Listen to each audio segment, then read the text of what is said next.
Picture a world buried under glaciers, a world of saber-toothed cats and woolly mammoths, where our own ancestors, Homo sapiens, were facing a huge test. Every other human species out there vanished, but we did something incredible.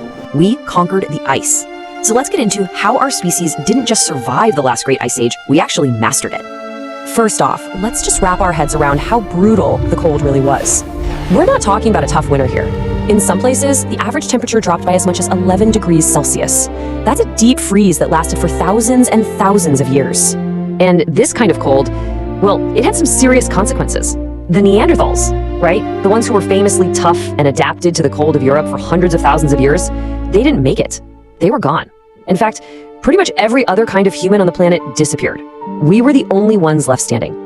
Which brings us to the big question, the central mystery of it all. What was our secret? What did Homo sapiens have that our evolutionary cousins didn't? What was the key that let us not only get through this frozen nightmare, but actually come out on top?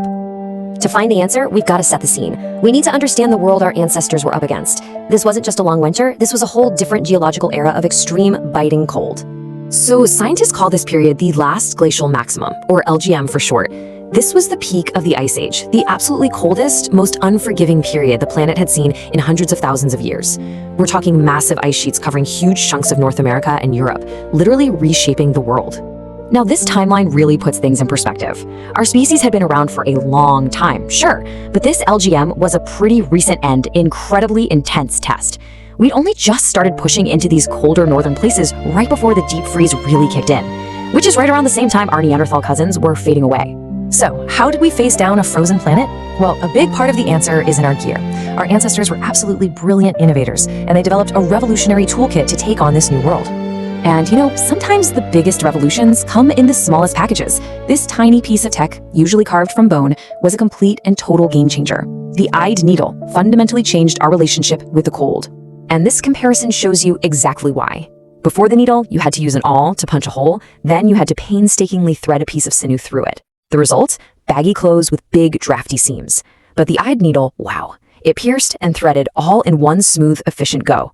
All of a sudden, fine, tight stitching was possible. And that unlocked the ability to create truly high-tech winter clothing. We're talking fitted, tailored garments, multiple layers designed to trap insulating air right next to your skin. Archaeologists even know our ancestors were hunting reindeer in winter specifically to get their super warm, waterproof pelts. The gear they made was so effective, it's often compared to the expertly crafted clothing of modern Inuit peoples. Our ancestors didn't just wear their technology, they lived inside it. And these weren't just crude caves, no way. These were engineered habitats. They'd find natural rock shelters and then upgrade them with high drapes and even tents built inside. And get this, out on the open plains, they built these incredible dome-shaped huts using a framework of mammoth bones. Just think about that. They were building sturdy homes to ride out the winter. But, tools and shelters, that's only half the story. Our greatest advantage wasn't something we could hold in our hands. It was in our minds, and it was our ability to connect with each other. What's so critical to understand is that by the time the Ice Age really hit, Homo sapiens were using complex, sophisticated language.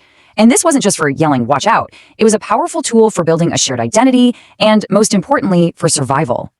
With language, you can suddenly share incredibly complex information. How to make a better needle, where the reindeer herds are going to be next month, which plants will kill you and which won't. It allowed for teamwork on a massive scale, letting different groups form alliances and ensuring that all that critical survival knowledge got passed down perfectly to the next generation. And this is just brilliant because it forces us to rethink something like cave art. This wasn't just decoration. Those stunningly realistic paintings of animals were basically a visual database. They were a way to store and share huge amounts of information about animal behavior and anatomy. It was survival education in its most ancient and powerful form.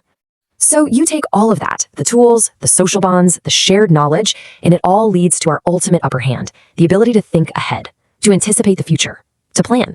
Just look at this hunt from a site in France. Ice Age hunters weren't just randomly chasing animals. No, this was a coordinated, multi-step plan. They knew exactly when the herds would migrate through, and they used carefully placed fires to panic the animals and funnel them into a natural trap. It was a safe, incredibly efficient way to hunt. And this strategy was so successful, it was used for tens of thousands of years.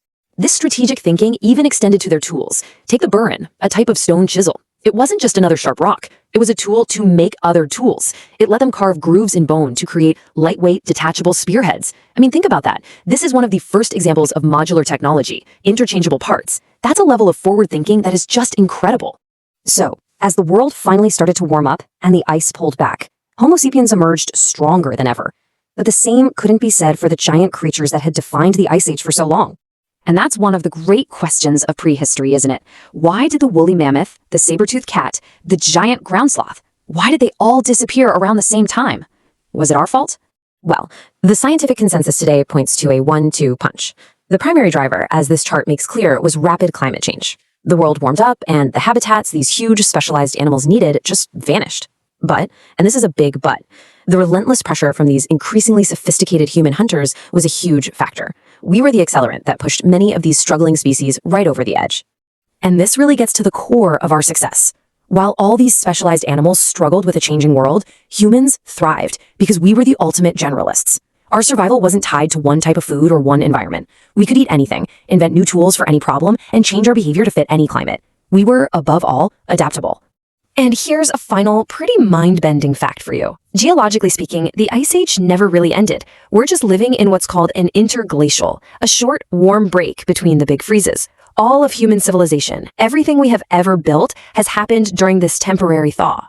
Their ingenuity, their creativity, and their ability to work together got them through one of the most extreme climate shifts the planet has ever seen. They faced their crisis and came out ready to reshape the world. Which leaves us with a pretty powerful question to reflect on, doesn't it?